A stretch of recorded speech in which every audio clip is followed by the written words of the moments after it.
Tonight, a Palm Beach County deputy shot during an undercover operation. The suspect is dead, but the deputy is hurt. Details coming up next in minutes.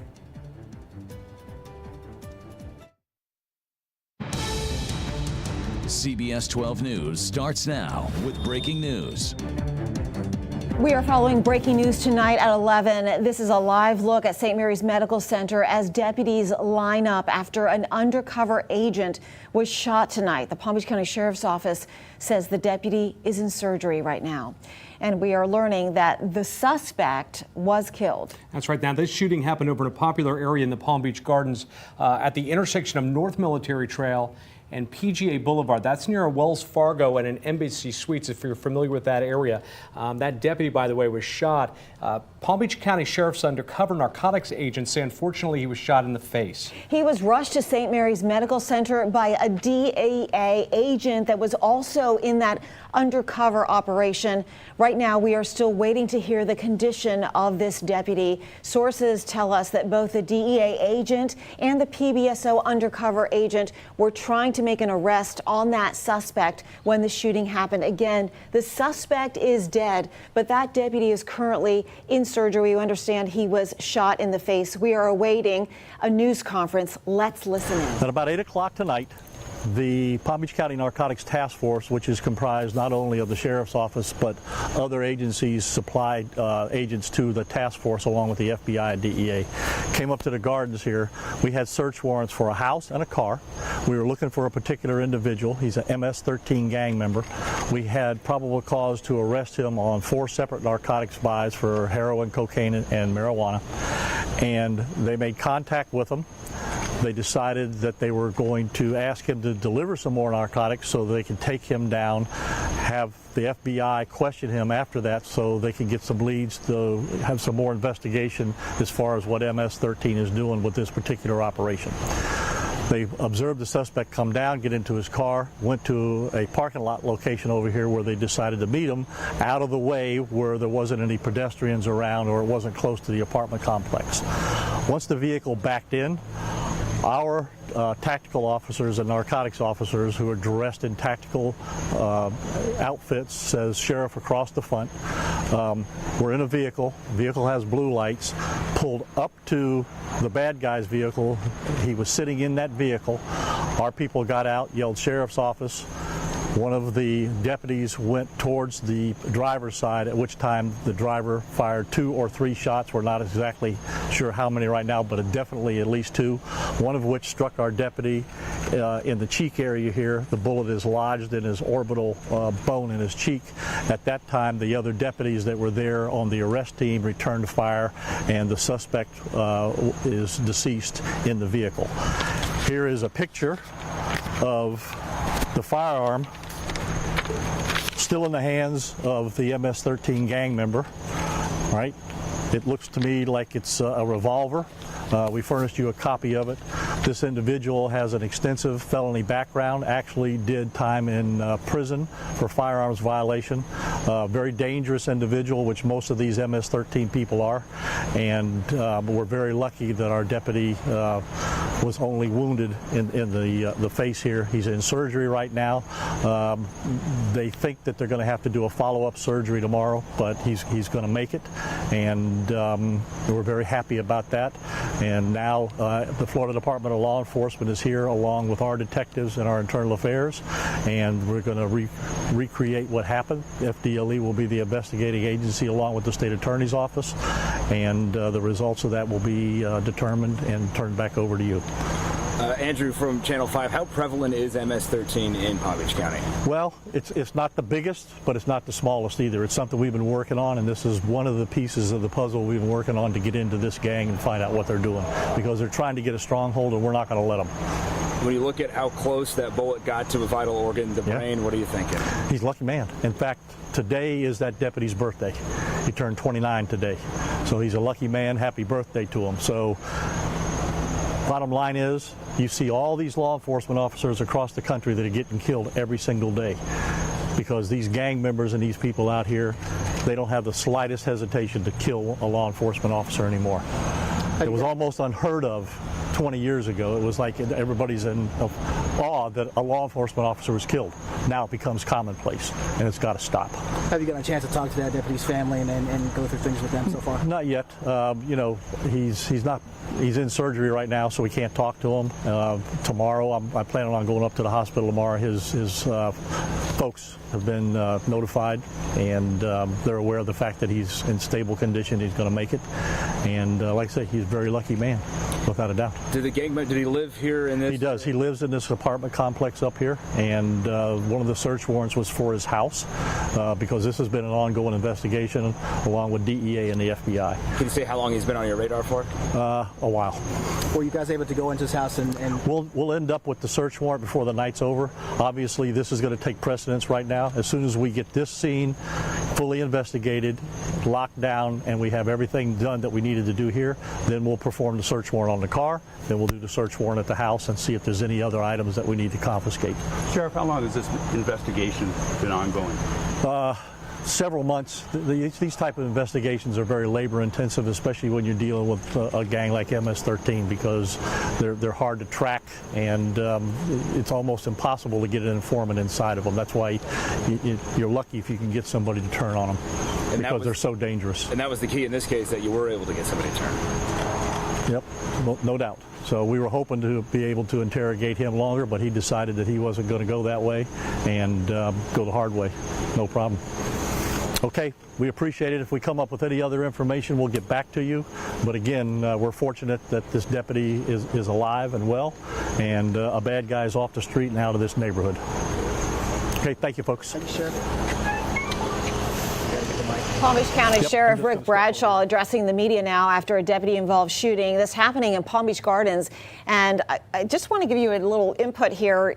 Palm Beach Gardens, my military trail and PGA Boulevard, I mean, that is a really nice residential area where this MS-13 gang member was doing whatever illicit activities were going on in a nice neighborhood. And look what happened. Yeah, and as surprising as that is, you could hear in the sheriff's voice, MS-13, if you're not familiar with them, it's a gang member group. They run illicit operations around the world, in fact. There's about 10,000 of them, they believe, right here in the United States. They originated out of Los Angeles. Let me tell you, these guys are drug traffickers, they're human traffickers, they're bad hombres. So when he said, we're not going to let them get a stranglehold on our community, you could really hear that in his voice. It was interesting to hear the sheriff talk about that. A lot of agencies involved in this, DEA, the FBI, and PBSO. Again, the suspect, the MS-13 gang member, has been shot dead. The deputy is in surgery and apparently is going to survive. Let's get right to CBS 12's Thomas Forrester, who is live at the scene of that shooting. Thomas? Can I see it? Can Thomas see it? Oh, then I take a picture. Yeah, Liz, as you heard Sheriff Rick Bradshaw say, luckily that deputy is going to be okay. That's the first and foremost thing. But as you can see, still a very active situation here at the Turnberry at Palm Beach Gardens Apartments. Now, I talked to some of the people that live here. They tell me this all happened around 8:30. One person described it as gunshots going off. The good thing is, though, that deputy is going to be okay. Now, again, the suspect is dead. You heard Sheriff Rick Bradshaw say that earlier. The deputy right now undergoing emergency surgery at St. Mary's Medical Center. We're waiting to hear his condition, but you heard, Sheriff, that he's going to, he should be able to make it. He should be okay. Now, sources at both PBSO tell me they were trying to make it an arrest, as you heard Sheriff Bradshaw say on the suspect when the shooting happened. They said that this is an ongoing investigation for several months. Everything seems to be taken care of as right now. He also said that MS-13 agent or MS-13 gang member actually lived here in Palm Beach Gardens at this complex. Off the record, though, they say that they haven't caught all of them. Some of them are still on the loose. They could be looking for them. The investigation is ongoing. But as we receive more information, I'll certainly pass it along. Jim, Liz? Yeah, hey, Thomas, I know you're out there right now. What's the mood like? I know anytime an officer is down, there's a huge response at the hospital. Lots of officers, arrive there just to show their support. Kind of describe what's happening out there on the scene. Well, I can tell you that there's 3 different agencies, PBSO, West Palm Beach, as well as Palm Beach Gardens police officers are here on the scene. And like you said, it's a brethren type of thing. When one officer goes down, or one deputy, that is, everybody is like one of their own. So they're all rallying around him. I can tell you that it's very quiet. We just pan around here just to show you how many law enforcement vehicles there are here. There's a lot, crowds of other officers standing around that you really can't see. It's a little too dark. That's further away from us, but I can tell you that it's a mood of somberness whenever a deputy goes down and is shot or injured in the line of duty. And all of them, all law enforcement agencies are tweeting out tonight. Some of them are on Facebook giving well wishes to that deputy that right now is at St. Mary's Medical Center. Jim, Liz? All right, Thomas, thank you. We'll check back with you and continue to follow this breaking news, as well as check on that deputy at St. Mary's Medical Center who is currently in surgery, and we're told he's going to make it. All right. Right now, incoming immigrants. We believe this is a public safety issue. Palm Beach and Broward counties bracing for plane loads of immigrants to be dumped into our communities. Our resources are already stretched. This will be a drain completely on our system. No money, no food, no health care, and nowhere to go.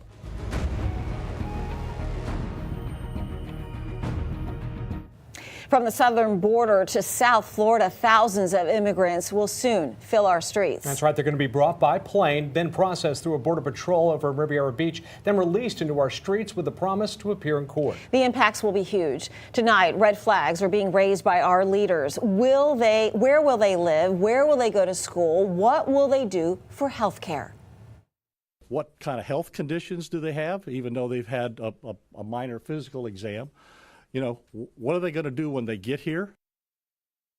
CBS 12 News has live team coverage tonight. Yes, we start with CBS 12's Maxine Betzel. She's at Border Patrol Station in West Palm Beach, where the immigrants will first arrive. Maxine? That's right, Jim. We're told in the next 2 weeks that immigrants will arrive here at the Border Patrol Station. They'll be processed inside and then be let out right here in West Palm Beach. From there, they'll be awaiting an immigration hearing. The clock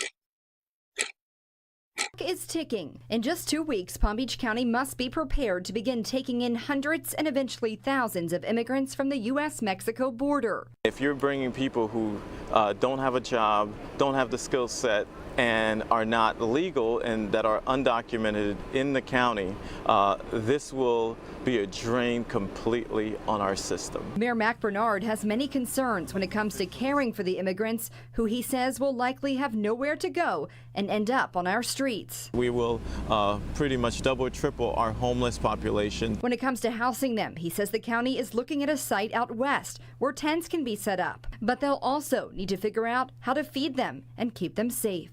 We will ask for financial help. I will speak with our county attorney to see if we can do an emergency declaration. Bernard expects the immigrants to put a strain on many resources, from education to health care.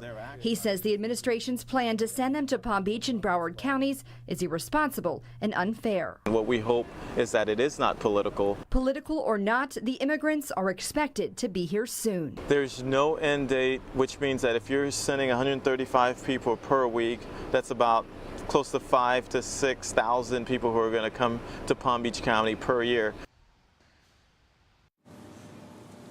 Now, Bernard says without transportation, he can't imagine that the immigrants will go much further than right here in the West Palm Beach area, something else he needs to think about tonight. Reporting live tonight in West Palm Beach, Maxine Betzel, CBS 12 News. Thank you, Maxine. So what about our schools? Overcrowding is already an issue at area high schools, and illegal immigrants will not be turned away. The Palm Beach County school districts tell CBS 12 News that it will accept any of the students regardless of immigration status, and that the public education is the right of everyone. Tonight, even Florida's governor was caught off guard by this immigration plan. The governor's office says DeSantis was not informed of the plan, adding that Florida counties do not have the resources to accommodate a, quote, influx of illegal immigrants. The spokeswoman says DeSantis is now trying to get answers from the Trump administration. Well, the big question everyone is asking tonight is why here? Why Palm Beach and Broward counties? Some speculate it's because both counties failed to support the president during the 2018 election. And back in April, President Trump said that his administration was strongly looking at releasing detained undocumented immigrants into so-called sanctuary cities. Now, at the time, he tweeted this: due to the fact that the Democrats are unwilling to change our very dangerous immigration laws, we are indeed, as reported, giving strong consideration to placing illegal immigrants in sanctuary cities only. U.S. Congress members from Palm Beach County area now weighing in on Twitter. Alcee Hastings tweeted this. He says the Trump administration once again decided to use the weakest and most vulnerable as political pawns in its morally bankrupt immigration policies. And Representatives Lois Frankel writing, by threatening to move migrants from the border to Palm Beach County, the Trump administration is using humans as political pawns. The only Republican Congress member is Representative Brian Mass. His office had no comment and says it first wants to confirm the accuracy of the media's reports. Meantime, a political science professor at Florida Atlantic University tells CBS 12 News the thought that this is political retaliation just doesn't make sense. Despite the fact that Broward and Palm Beach are traditionally blue counties, it's also true that there are a lot of Republicans that live in both of these areas, including the president as a part-time resident. So it seems like an odd place to try and make that particular point. Wagner says the president has pointed out before that he was considering sending refugees to sanctuary cities, but Palm Beach and Broward counties do not have sanctuary cities. Local agencies that help these immigrants are scrambling now to prepare for the influx. Some are calling it a humanitarian crisis. The Guatemalan Maya Center already sees 1,000 immigrant families a month, helping them assimilate into communities, providing clothing and school supplies, a safe place to live, even legal help. But in 2 weeks, when Palm Beach County starts receiving 500 new illegal immigrants a month, the center will be stretched to its limit. It really is going to be a challenge for Palm Beach County to see how they respond to this great need of the immigrant population and its immigrant workforce. But it also is going to be a challenge for the Sheriff's Office and for the Department of Homeland Security to make sure that they're not simply leaving people out on the streets. But that may be exactly what happens. Illegal immigrants will be processed and released into the community with nothing but a notice to appear in court to make them check in, a notice that is easy to ignore. And Gamwell says that doesn't even account for immigrants who have special needs beyond shelter and food. Many families may be coming in with mental health issues. There may be questions of malnutrition, and certainly there's going to be a need to enroll children in school. Like the county government, the center is hoping for some direction and information from the federal government. It's asking for the community to open its hearts and wallets to accommodate the soon-to-be overwhelming need. Well, all of this comes as the president laid out a national immigration plan to overhaul the old system. The president wants to switch to a merit-based system that assigns points. It would favor younger immigrants with specific skills or higher education who can speak English and pass civics exams. The current system, by the way, admits mostly people with relatives already in the U.S. However, the new plan faces an uphill battle in Congress. And coming up in just 2 minutes, the crisis on the coast. Just how secure is Florida's wide-open border? Will Florida be the new abortion capital of the Southeast? New abortion laws in neighboring states may mean yes. Planned Parenthood is now opening its door to accommodate this. CBS 12's Luli Ortiz joins us in West Palm Beach with how they've already seen an increase in calls for help. Luli? The faces and supporters of Planned Parenthood here in our area tell me that they've noticed a rise in women expressing concerns, and they're taking new measures to make sure that they are welcomed here to get the help they need. These abortion bans are dangerous. They put women's health at risk. In her West Palm Beach office, Executive Director of Florida Alliance of Planned Parenthood Affiliates says the influx in calls started a week ago. We've seen people from out of state. It comes on the heels of a controversial law in Alabama banning nearly all abortions, including cases of rape and incest. Nearby states like Georgia and Mississippi have passed bills that ban abortions after 6 weeks. Florida allows abortions to be performed up until 6 months. A new state-of-the-art healthcare center in Tallahassee is now open to serve not only Florida residents, but visitors from neighboring states. Which is very close, to the border of Georgia, and we're able to provide abortion care as well as preventive services, birth control. This is a women's health care issue, and I just feel very strongly about it because I'm a woman. Alexa Lane of Boynton Beach has been on the forefront of women's issues for 20 years. We were successful in the state of Florida, but there were bills being heard very similar to the one that just passed in Alabama. Abortion restrictions failed to pass in Florida, but Lane's mission is to continue her fight to make sure the Roe versus Wade ruling remains. This is going to be a marathon. This is not something that's over. And Goodhue tells me that abortion rights groups are encouraging people to volunteer, as this will be a key issue entering the 2020 elections. We're live tonight in West Palm Beach. I'm Luli Ortiz, CBS 12 News. Thanks, Luli. Meantime, pro-life activists see the signing of the Alabama abortion ban as a window of opportunity to push for similar legislation in Florida. What Alabama's doing, what Georgia, Mississippi, Kentucky, and Ohio are doing, this is where we really have to step it up now and just, take advantage of this.